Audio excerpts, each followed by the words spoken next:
আমরা শুধু গীতার শ্লোক নিজেরা শ্রবণ করব না, আমরা সন্তানদের শ্রবণ করাবো, সন্তানদের এগিয়ে নিয়ে যাব গীতার সান্নিধ্যে। তো অনেক সময় দেখা যায় যে সন্তানরা বাধ্য থাকে না পিতামাতার কথা শোনার জন্য। আমরা তাদের বাধ্য করবার জন্য বা সুপথে চালিত করার জন্য আমরা কি করতে পারি? আমরা ওদের সবসময় ভগবানের কথা তাদের কর্ণে প্রবেশ করানোর চেষ্টা করব। আর সন্তানরা যাতে বাধ্যগত হয় সেজন্য কি করব, যখন আমাদের সংসারে অলক্ষ্মী প্রবেশ করে, রাহু বা দুষ্ট গ্রহের চক্র গৃহে প্রবেশ করে, তখন সন্তানেরাও অবাধ্য হয়ে যায়, সন্তানেরা কথা শুনতে চায় না। এই জন্য আমাদের পরিষ্কার পরিচ্ছন্নতা হচ্ছে অবশ্যই কর্তব্য। তো পরিষ্কার পরিচ্ছন্ন বলতে ঘরে তো নোংরা যেন না থাকে, ঝুল মাকড়সার ঝুল এগুলো ঝেড়ে পুছে রাখতে হয়। আর সব থেকে বড় কথা হলো, আমরা যখন ঘর মুছি বা ধুই, মুছি তো অবশ্যই, আর যারা প্রতিদিন আমরা মুছি না তারা অন্তত সপ্তাহে রবিবার বৃহস্পতিবার মুছবেন খাটের তলায়, যেন ময়লা না থাকে। কারণ অলক্ষ্মী প্রবেশ করলে, দুষ্ট গ্রহ প্রবেশ করলে এরা অন্ধকার জায়গাটা বেছে নেয়। সেই জন্য খাটের তলা পরিষ্কার রাখতে হয়, বা অন্ধকার জায়গাগুলো যেন অন্ধকার না থাকে সেখানে পরিষ্কার রাখতে হয়।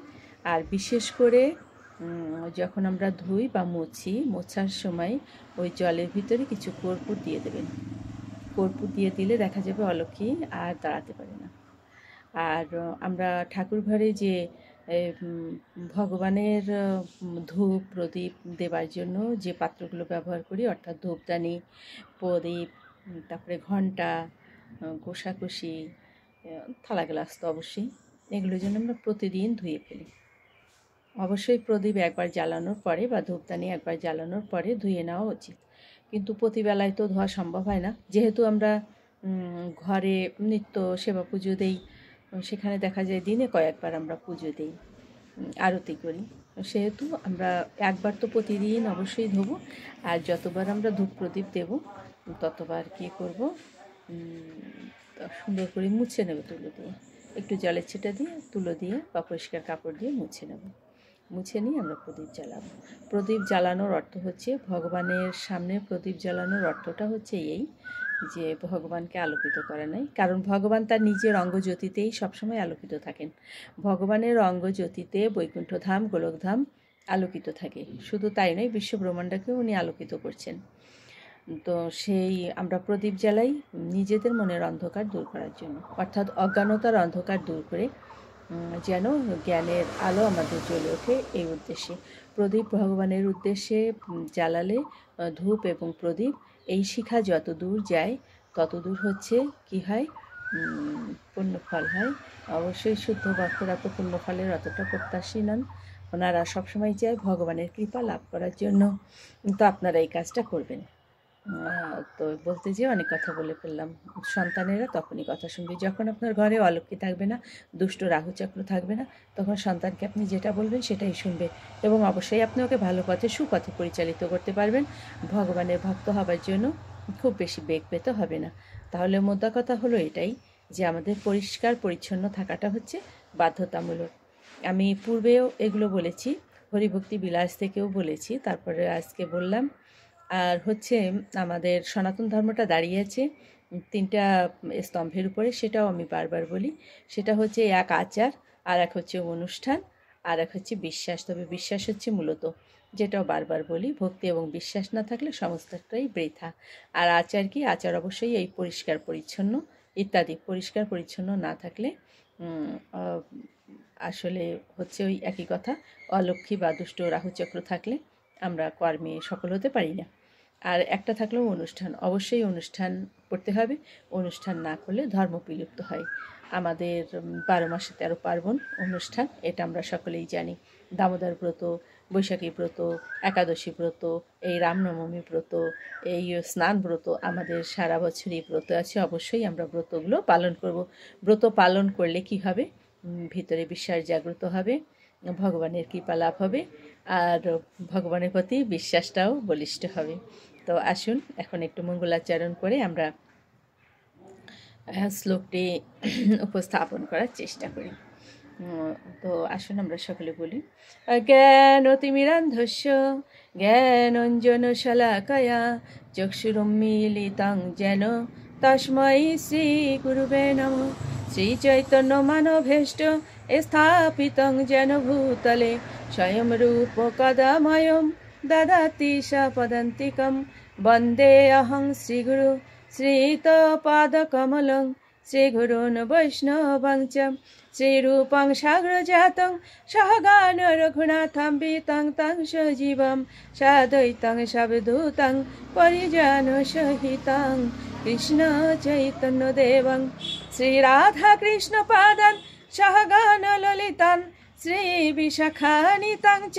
নমোऽयं विष्णुपादाय कृष्णप्रेष्ठाय भूतले श्रीमते महानाम स्वामिनीते नमामि हे। वाञ्छाकल्पतरुभ्यश्च कृपा सिन्धुभ्येव च पतितानां पावनेभ्यो वैष्णवेभ्यो नमो नमो। गुरुकृपा हि केवलं गुरुकृपा हि केवलं गुरुकृपा हि केवलम्। ॐ वन्दे ब्रह्मशिवराद्धं पञ्चतत्त्वस्वरूपिणं श्रीहरिपुरुषं वन्दे श्रीजगद्बन्धुसुन्दरम्।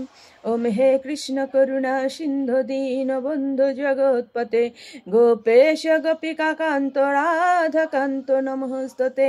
कृष्णाय वासुदेवाय हरये परमात्मने प्रणत क्लेशनाशय गोविन्दाय नमो नमो।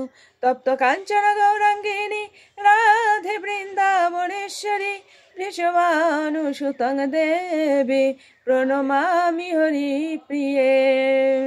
ओम नमो ब्रह्मदेवाय गो ब्राह्मणहिताय च जगदीधाय कृष्णाय गोविन्दाय नमो नमो। ओम नमो ब्रह्मदेवाय गो ब्राह्मणहिताय च जगदीधाय कृष्णाय गोविन्दाय नमो नमो। ओम वृन्दावै तुलसी देव वै प्रिया वै केशवस्य च विष्णुभक्तिप्रदे देवी शतवत्यै नमो नमो। जय जय श्री कृष्ण चैतन्य प्रभु नित्यानंद श्री अद्वैत गदाधर शिवासादि गौर भक्त वृंद। हरे कृष्ण कृष्ण कृष्ण हरे हरे हरे राम राम राम हरे हरे। ओम श्री परमात्मने नमः। ओम श्रीमद्भगवते श्रीगीताय नमः। नारायणं नमस्कृत्य नरं चैव नरोत्तमं देवीं सरस्वतीं व्यासं ततो जयमुदीरयेत्। मूकं करोति वाचालं पङ्गुं लङ्घयते गिरिं यत्कृपातमहं वन्दे परमानन्दमाधवम्। ओम नमो भगवते वासुदेवाय नमो भगवते वासुदेवाय नमो भगवते वासुदेवाय।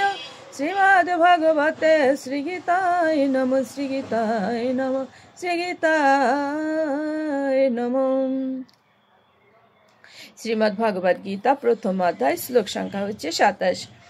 तान समीक्षा साह कौन्तेयः सर्वान् बन्धून् अवसिथितान् कृपया परयायाभिष्टः विषिदानिदम् अब्रवीन्।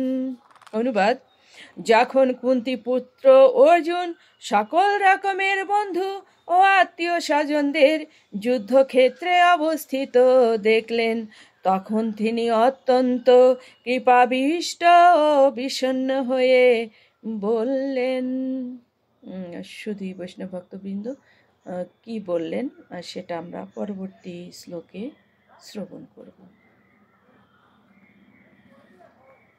ओम श्री परमात्मने नमः।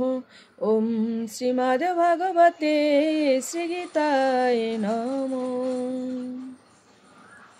गंगा गीता च सावित्री সীতা সত্যাপতি ব্রতা ব্রহ্মাবলীর ব্রহ্মবিদ্যা ত্রিসন্ধ্যা মুক্তি গেহিনী অর্ধমাত্রা চিতানন্দা ভবগ্নি ভ্রান্তি নাশিনী বেদত্রয়ী পরানন্দা তত্ত্বার্থ জ্ঞান মঞ্জুরি। ওম নমো ভগবতে বাসুদেবায়। ওম নমো ভগবতে বাসুদেবায়। ওম নমো ভগবতে বাসুদেবায়। শ্রীমদ্ ভগবতে শ্রীগীতায় নমঃ। শ্রীগীতায় নমঃ। শ্রীগীতায় নমঃ।